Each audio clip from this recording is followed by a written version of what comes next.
Hello friends, welcome to my channel. I am Sanjeev Khanna. जब एक जन्म कुंडली की बात होती है, एक हॉरोस्कोप की बात होती है, तो सबसे पहले हम बात करते हैं लग्न की, असेंडेंट की। तो शुरुआत, एक बेसिक फर्स्ट स्टेप वही है। तो एक कुंडली बनानी है आपको, तो भी आप सबसे पहले जन्म लगन ही निकालते हो, कुंडली में असेंडेंट निकालते हो और उसके हिसाब से राइजिंग साइन और फिर आगे 1 2 3 4 करके तो सारी जन्म कुंडली आपकी बनती है।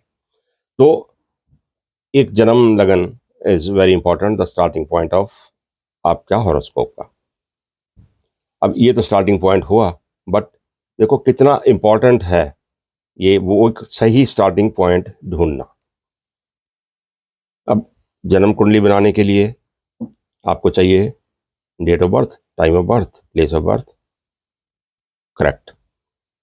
तो आपके पास है, एक इंसान आपके पास आता है कि मेरी जन्म कुंडली बनाइए जरा। डेट थोड़ा सा कंफ्यूजिंग है, टाइम शायद सन सूर्य ढल रहा था या सुबह सुबह सनराइज हो रहा था। तो प्लेस जानते हैं हम, ठीक है। अब क्या करोगे आप, जन्म कुंडली आप बोलते हो नहीं बन सकती भाई। सही टाइम और प्लेस ऑफ बर्थ अपना जन्म का तारीख लाइए तो बनेगी। क्यों? क्यों कि ये बेसिक ही जब आपके पास नहीं है, आपको स्टार्टिंग पॉइंट ही नहीं आपका ढंग से बनेगा। जन्म जन्म कुंडली आपकी जो बेसिक, जिससे आपको आगे चलना है, वही नहीं जब बनेगी तो क्या करोगे? कैसे उसके सवालों का जवाब दोगे? कैसे प्रिडिक्शन करोगे? You can't do it. तो कहने का मतलब हुआ, एक सही जन्म कुंडली बनाना आपके लिए बहुत ज़रूरी है, जिसके लिए सही घरों में कौन कौन सी डिग्रियों से प्लैनेट पड़े हुए हैं और क्या आपका सही डिग्री के साथ आपका असेंडेंट है। चलो जी, बिल्कुल ठीक है। अब इंसान कहता है वो जी ये सब सब बेसिक चीज़ें हैं, हमें सब मालूम है। मालूम तो है, और पर जो मैं बात कर रहा हूँ वो फजूल नहीं है। अभी क्या जन्म कुंडली एक आपके पास आती है जो ट्रेडिशनल वे में एक बनी हुई है, या अभी अभी एक कंप्यूटर से एक प्रिंट निकलता है, तो वो जन्म कुंडली लेकर कोई आपके पास आता है, तो खोलते हैं आप, द फर्स्ट चार्ट इज जन्म कुंडली। जन्म कुंडली आ गई, उसके बाद देखते हैं चंद्र कुंडली। असेंडेंट की जगह जिस घर में आपका चंद्रमा है उसको असेंडेंट बना के, उस घर को असेंडेंट, उस साइन को असेंडेंट बना के आपने घुमा दिया। फिर सूर्य कुंडली का भी इस्तेमाल करते हैं लोग। सन को ले लिया, असेंडेंट बनाया उस साइन को, बाकी घुमा दिया।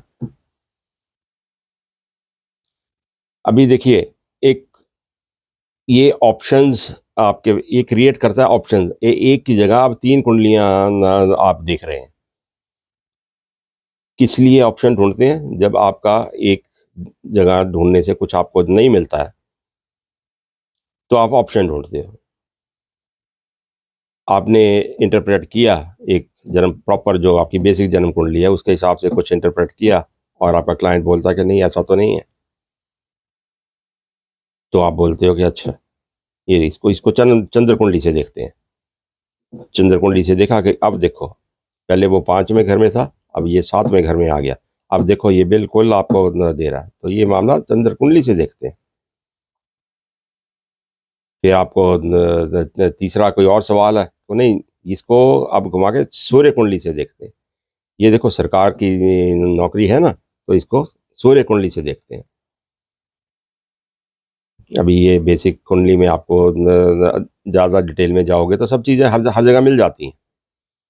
वही आपका बेस है। आपके फर्दर एनालिसिस, माइक्रो एनालिसिस करना है तो वहीं से करना है। अभी इट इज़ नॉट मैथमेटिक्स। अब मैथमेटिक्स में आप 2 और 2 4 है, 6 - 2 भी 4 है, तो वहाँ ऑप्शंस का इस्तेमाल करोगे तो रिजल्ट सेम ही है। यहाँ डिफरेंट ऑप्शंस लोगे तो रिजल्ट विल बी डिफरेंट।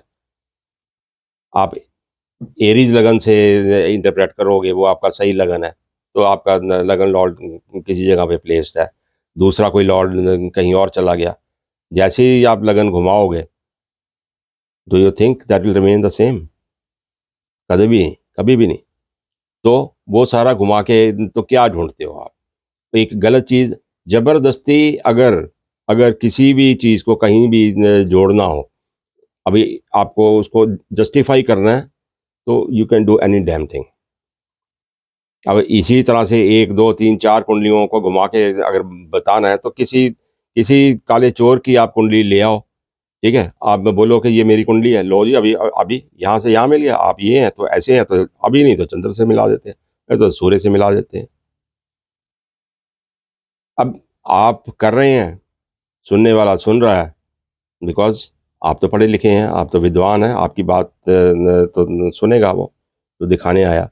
आपने सैटिस्फाई करना है अपने कस्टमर को। अब बहुत जगह ऐसी इंटरप्रिटेशंस पड़ी हुई हैं, लोग डालते हैं, अपना ज्ञान शेयर करते हैं। मैं समझता हूँ सारे बहुत ज्ञानी हैं, शायद मेरे को नहीं मालूम होगा, बट कुछ रीज़न होता होगा। पर ये जो भी रीज़न होगा, इट डिफाइज़ लॉजिक। आप लॉजिक को तो पकड़िए, बिना लॉजिक के आप कैसे बढ़ सकते हो आगे? दैट लॉजिक, कुछ जो आप स्केप्टिकल हो किसी चीज़ के बारे में, आपको माइंड में एक वहम है। वहम क्या है? ये लॉजिक है। लॉजिक में आपने पकड़ा है, तो उसको somebody has to satisfy that. अब after so much of knowledge और इतने ने लोगों का व्यू पॉइंट समझने के बाद, जब आप सीखते हैं, तो आपको समझ आ जाता है। आप अप्लाई तो करोगे ना।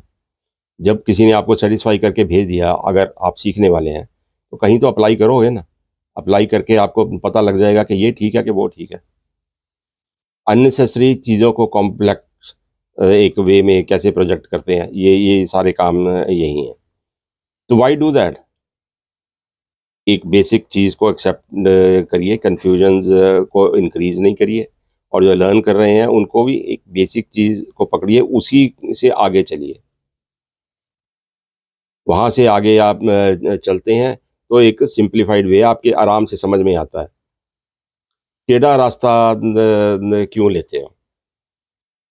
जबकि न पता है कि कुछ ना कुछ झोल-झाल है उस रास्ते में।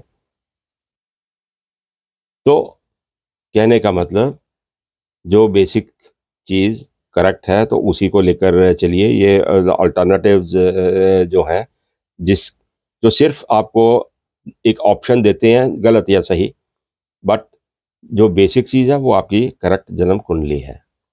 उसी को लेकर आगे चलिए, उसी से आगे डिटेल वर्कआउट करिए, वहीं से प्रॉपरली सीखिए, और आप भी सैटिस्फाई होइए, और जो लोगों को भी सैटिस्फाई करिए उसी के हिसाब से।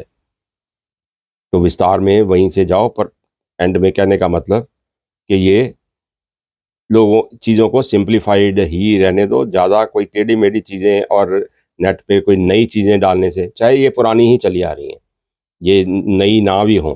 अब पुराने समय में क्या होता था, बहुत सारी पुराने समय की जो चीज़ें, टोटके या जो भी हैं, दे डोंट अप्लाई टुडे। तो वो आप उसको न छोड़ें, आप जो लॉजिक के सामने समझ आता है, जो लोगों को भी, लोग भी कन्विंसिंग हैं जिसके हिसाब से, तो वैसे चलिए, चीज़ों को अननेसेसरी कॉम्प्लेक्स नहीं करिए। तो इतना ही संदेश। और इफ़ यू लाइक दिस, चलते-चलते लाइक करिए, सब्सक्राइब करिए, शेयर करिए। Thank you.